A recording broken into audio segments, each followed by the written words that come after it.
Thanks, Matt. Thank you as well to YesMail for sponsoring breakfast. Thank you. I'm Ken Fadner, chairman of MediaPost. This is the 6th semi-annual Mobile Insider Summit. We started in Tahoe 3 years ago. We're going back to Tahoe this summer. We've been in Florida, 3 different places. This is our 3rd place.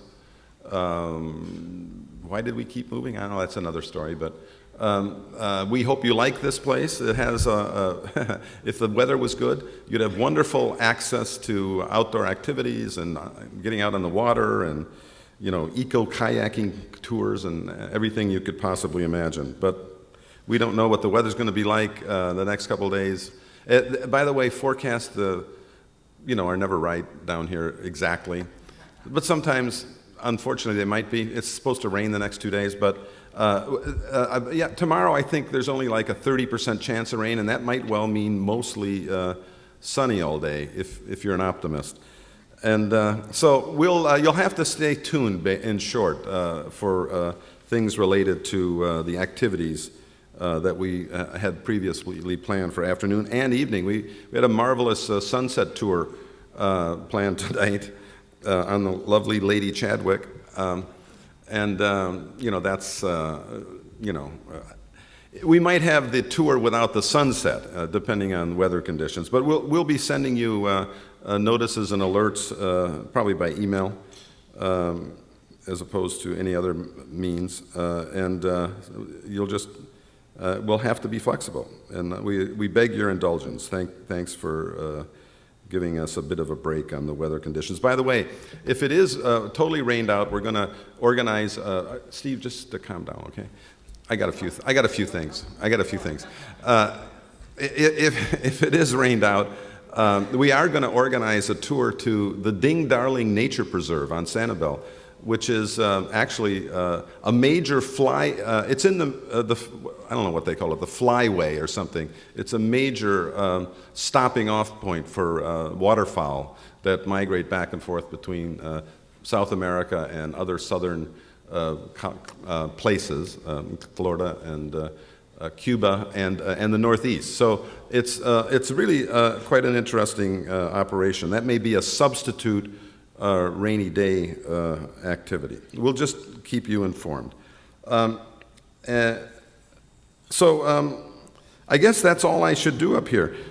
Normally I go on for 10 minutes about all kinds of trivia and arcana related to MediaPost and the Mobile Insider Summit. I do not want to neglect to thank all our sponsors.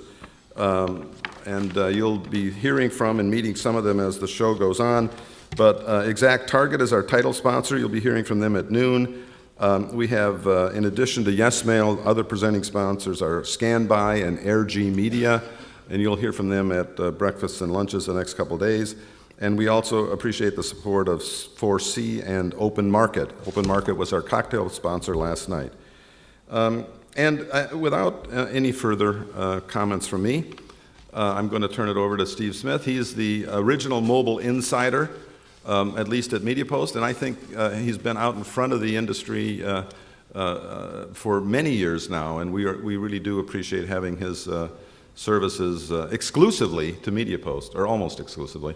And so he's programmed the show, and he's from academia originally, and he approaches the subject with a great curiosity about how does it work, what's new, what's happening, and there isn't any better source for any of you who want to hear more or learn more about mobile, or actually many other subjects related to online marketing. Steve Smith.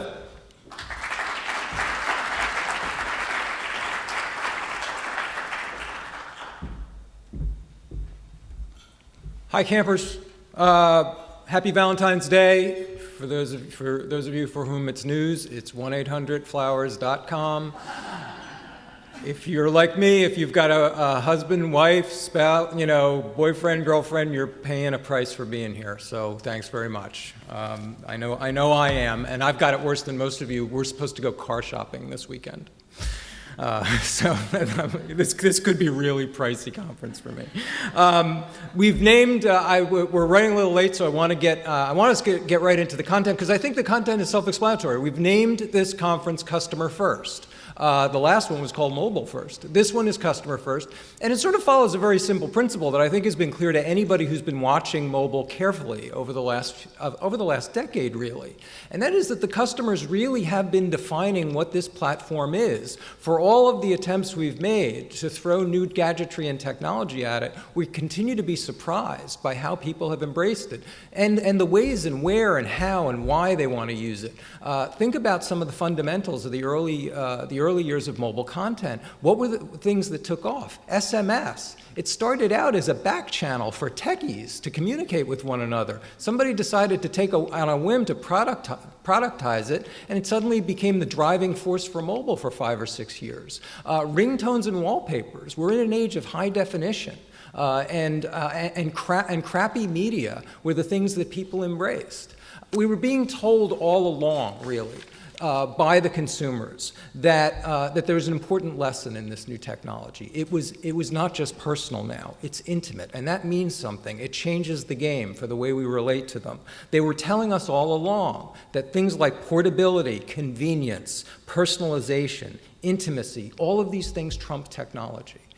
So one of the things that we're doing in this show and over the next few days here is sort of reverse the polarity a little bit. We're beyond that age of talking about what the hot new gadget is, what different iterations of the smartphone will do, what the next Android and iOS are going to do to consumers, and we're really now at the point where people are integrating these things into their lives, and they're starting to tell us in ways that will continue to surprise us how they really see this device in their lives. And at the same token, it gives us this incredible opportunity. We now are closer to people at points of decision, at points of action, at points of reference. We now have the potential to be at an intimate place in their lives. It's a treasured place. It's a scary place in many respects. We're going to have to be really careful about it. But a lot of what I've done in programming over the next few days is to try to put that customer at front and center and try to learn as much as we can about how they're making use of the technology and what they're telling us. And it's one of the reasons why I named this first day of Programming the Listening Post, because a lot of the stuff that you'll be seeing today is really about locating those pieces of data, that information, what the customer is telling us about where they're headed. We are going to, and by the way, if those of you who have, how many of you have been to summits before? Those of you who have, I hope you'll attest, and I want to encourage everyone that the way we program these summits is there's actually a kind of a process involved. We start in the morning with kind of familiar content, keynotes, case studies, panel discussions. That's sort of the bulk, what I, in my head, when I program this stuff, I think of these as sort of a kernel that then reverberates throughout the day. And the real important piece of the roundtables that come at the end of the morning, where we break down into 3 or 4 topic areas, and attendees and speakers all get together and really trade tips, ideas, questions, answers, war stories. It's really get acquainted with one another's business. I would encourage all of you to engage the roundtables, because I think most of the summit veterans will attest. It's one of the most rewarding parts of the show. And over the next few days, we'll also be hearing from a number of great brands and voices. Today, we'll be hearing from Google and JetBlue. Tomorrow, we'll be hearing from JWT, from BP Arco, from CBS, coming off of the Super Bowl, talking about the second screen experience that they saw at the Super Bowl. And then on Saturday, we'll be hearing from the publisher that just outdid the New York Times as the most read newspaper in the world online, the Daily Mail. So I hope you enjoy the next few days, but I want to get us started. Many of you certainly know recently that Google reorganized its AdWords system. As many of you know, part of the idea here is to elevate the value of mobile within the ecosystem. And throughout, and I think we're going to be hearing a lot of this throughout the year, Beneath this is a lot of research and a lot of findings about how people are moving across screens and what that multi-screen experience is, and understanding the specific role that mobile has in what has now become a much more screen-agnostic world. So as we move beyond this rudimentary understanding of mobile as kind of an extension of the web as we've known it, and really start seeing these devices working and interacting with one another, it's going to become increasingly important for us to really put our finger on how this process works. And in the first couple of sessions today, we're going to be talking a lot about this new path to purchase and the ways in which mobile fits in here. Obviously, there's a lot at stake here in terms of how we attribute mobile, how we understand its role, how we value it, how all of you buy and plan it. To walk us through the new path to discovery, we have with us Bon Mercado, who is he is that rare bird at Google. You've been there for 10 years, right?